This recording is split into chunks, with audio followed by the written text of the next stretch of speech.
This is CBN News Watch. Thanks for joining us for CBN News Watch. I'm Mark Martin. We begin in Israel. Nearly 1 week after the ground campaign began, Israeli forces have encircled Gaza City. As Chris Mitchell reports from Jerusalem, the next phase of the fighting could be the most dangerous. Intense fighting still raging in and around the Hamas stronghold of Gaza City. The Israeli military attacking with ground forces, artillery, and striking from the air. The chief of staff of the Israel Defense Forces says they're destroying Hamas's terror infrastructure. We're deepening the progress and ready to attack in other areas if necessary. We have thousands of more armaments and targets. We are ready for any deployment in any area. IDF forces, regular and reserve, are deployed in a wide and strong deployment in the north. Hamas's elaborate network of tunnels is one of the military's main concerns. Russian television was allowed access into some of the more than 300 miles of tunnels. Defense Minister Yoav Gallant told soldiers of the IDF Special Engineering Unit that the military has unique solutions to dismantle the tunnels underground.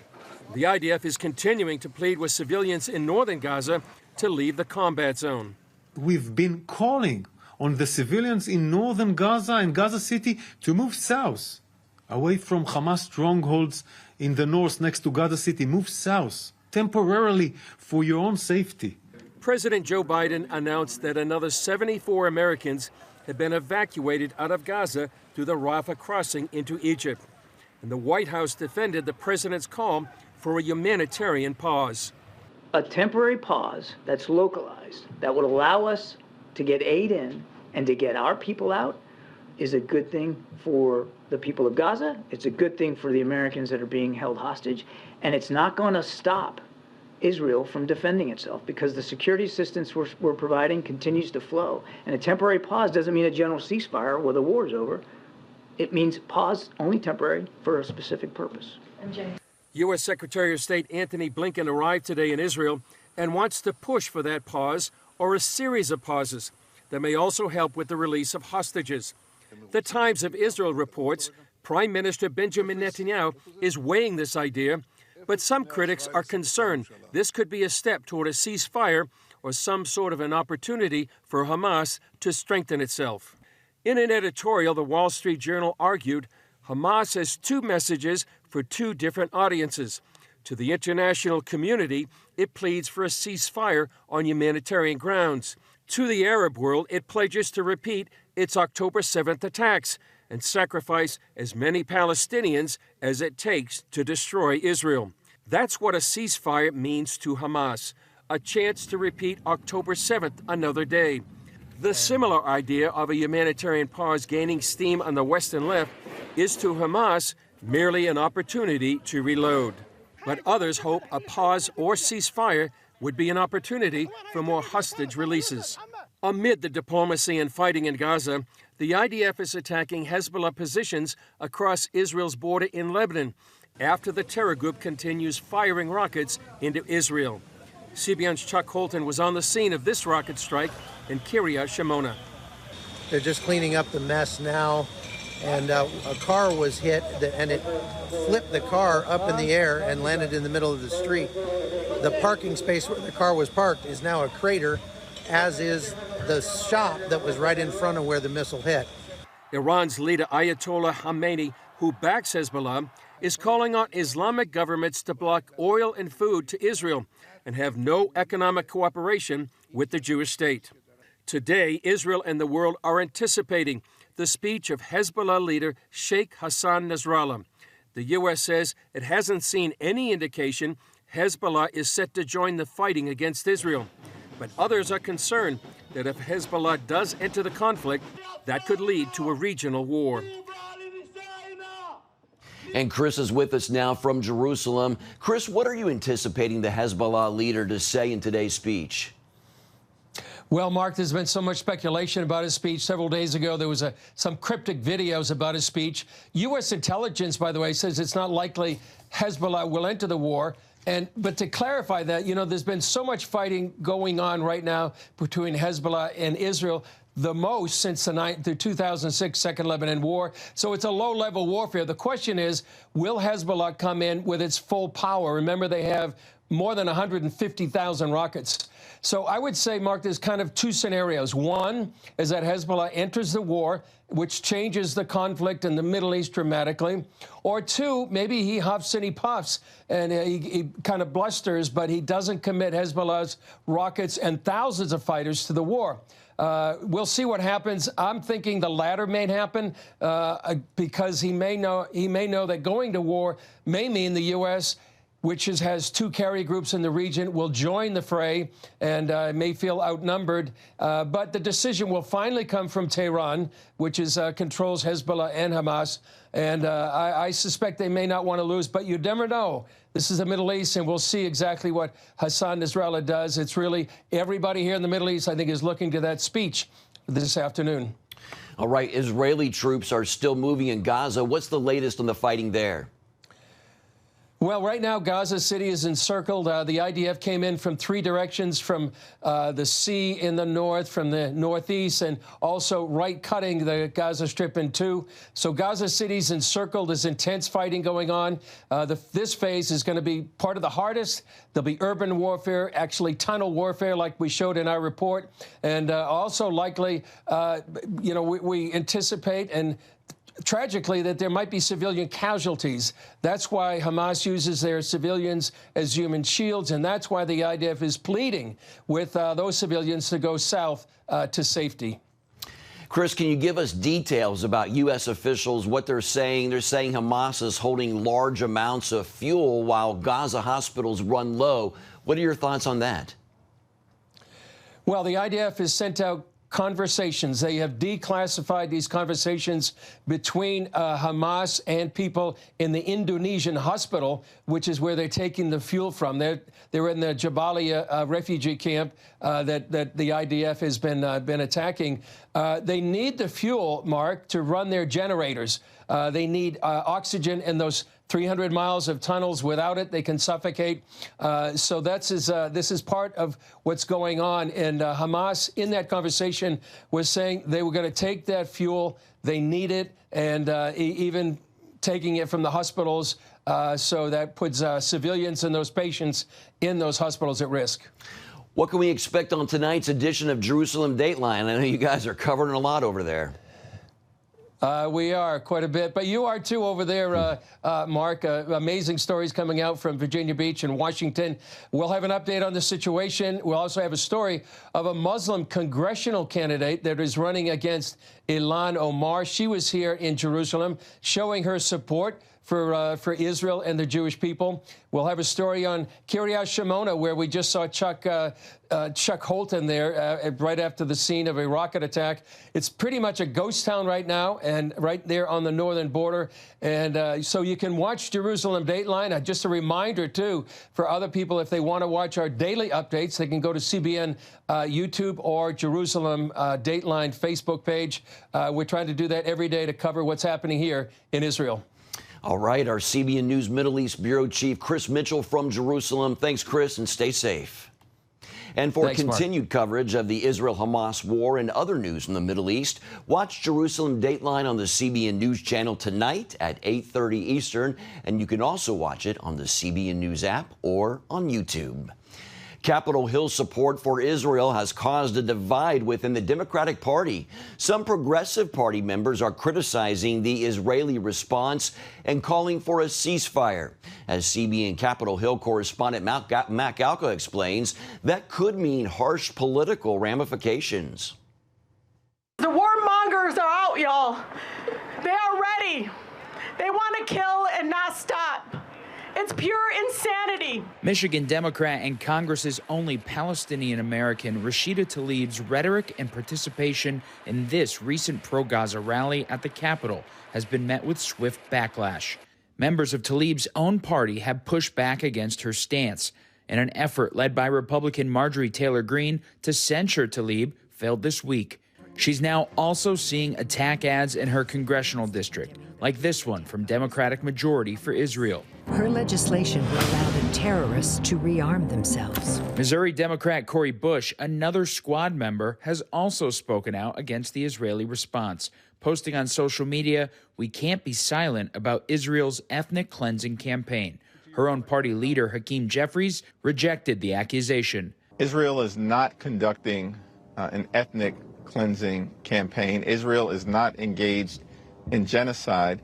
Israel was brutally attacked in the most horrific way on October 7th. It has resulted in the largest loss of Jewish life since the Holocaust.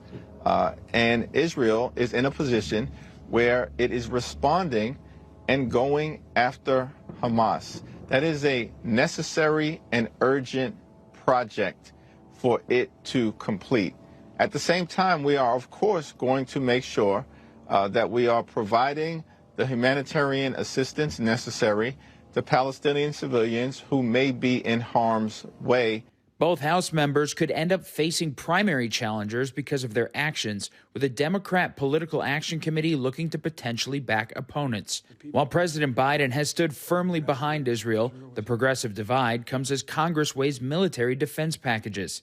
Thursday, the House took up a $14.3 billion bill, with the GOP seeking to offset the Israel funding by rescinding money to the IRS. It's been kind of disturbing to us. I've heard Democrats suggest that there needs to be a ceasefire. Let us be clear. We've been very clear about this. There was a ceasefire. It was before October 7th, and Hamas broke it, and Israelis suffered unspeakable acts of evil, as you've heard even recounted here this morning. Israel doesn't need a ceasefire. It needs its allies to cease with the politics and deliver support now. Analysis by the Congressional Budget Office determined lost revenue by the IRS cuts would actually add to the national debt over the next 10 years. The Democrat-led Senate will likely pair Israel and Ukraine aid, and House Democrats want defensive support for Israel with no strings attached. That's why this House should send a clean bill to the Senate. Instead, Speaker Johnson is willingly jeopardizing Israel's security by making support for Israeli assistance contingent on issues totally unrelated to its security. He's taken an unprecedented step, and one with potentially fatal consequences. 12 Democrats ended up defying leadership and helped pass that Israel aid package out of the House. Although some did openly admit they didn't like the IRS cuts, Jared Moskowitz, a Florida Democrat, said he could see the political mailers now saying you chose the IRS over Israel, and he wouldn't take the bait. Matt Gelka, CBN News. Coming up, could the Abraham Accords derail because of the current conflict in the Middle East? We're going to take a look next.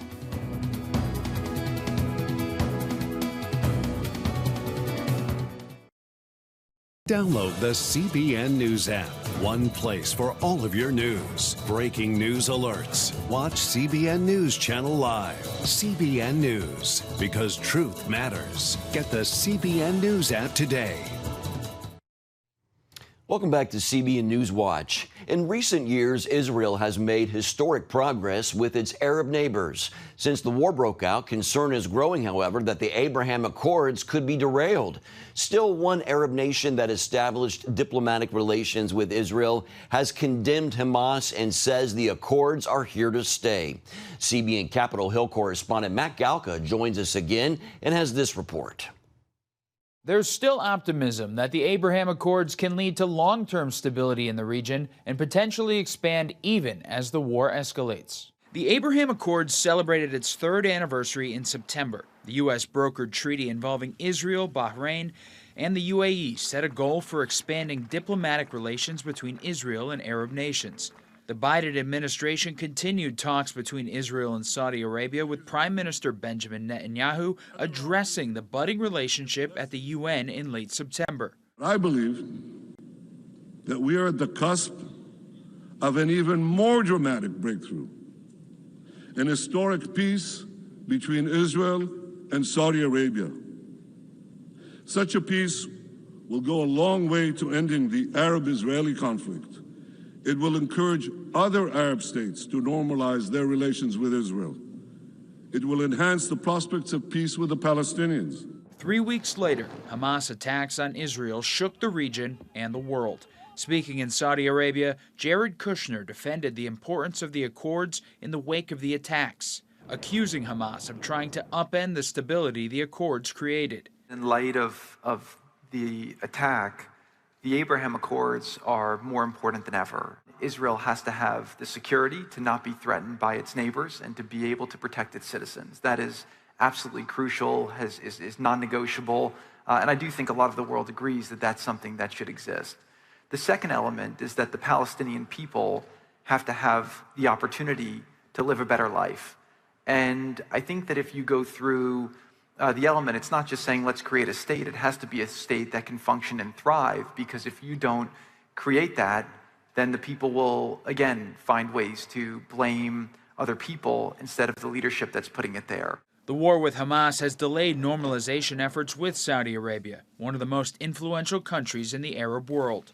Former Israeli Interior Minister Ayelet Shaked says the prospect for expanded peace with Saudi Arabia remains strong. We need to understand the reality in the Middle East.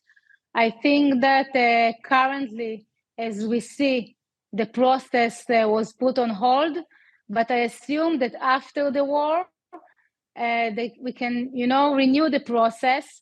And I hope that soon we will have a peace agreement with Saudi. It's the interest of the U.S., Saudi, and Israel. Iran remains a destabilizer in the region, potentially trying to upend any expanded peace talks between Israel and other Arab nations. The Iranians saw that, knew what that would mean. It would basically mean the end or the beginning of the end of the Arab-Israeli conflict more broadly, which means greater unity and stability on that side of the Gulf, which poses a great danger to the Islamic Republic of Iran, which has every interest in destabilizing. The UAE became the first Arab country to directly condemn Hamas, and this week one official released a statement saying that the accords are here to stay, despite the UAE's criticism of certain Israeli military tactics. Matt Gelka, CBN News. Still ahead, helping Israeli citizens in need. See how one real estate manager is making a difference. Stay with us. Welcome back. In the wake of the October 7th attacks, hundreds of thousands of Israeli citizens are displaced from their communities. Julie Stahl introduces us to one Jerusalem real estate manager who found a creative solution to help hundreds of families find a place to live. Avi Goldberg owns City of Gold Property Management. When war broke out, he had what he called a crazy idea. We have many rentals and vacant apartments where owners just come themselves and use them every so often. And we sent an email to our owners about the opportunity to give their homes to people down south who really needed it, who haven't been out of the bomb shelter in weeks. And many of them jumped at the opportunity. This initiative includes Americans who are giving their luxury vacation apartments in Jerusalem free of charge to Israelis who are forced to flee the fighting and rocket attacks in southern Israel. These are people's homes. They don't give it to anyone. And here, they're giving it to random people they've never met before. He quickly realized evacuees needed more than just a place to stay. Our first family was about to arrive. Some owner generously gave his apartment over. And I spoke to my wife, and she's like, oh, they have little kids. Maybe we'll bring them some toys. And she calls me after she meets them, and she says, Avi, it's not toys we're talking here. They have nothing. They came with the clothing on their backs. They don't have socks. They don't have clothing. They don't have food. They have nothing. Goldberg named the project after Nathaniel Young, a 20-year-old soldier killed defending his base. Nathaniel was my dear brother. He moved to Israel about 2 years ago.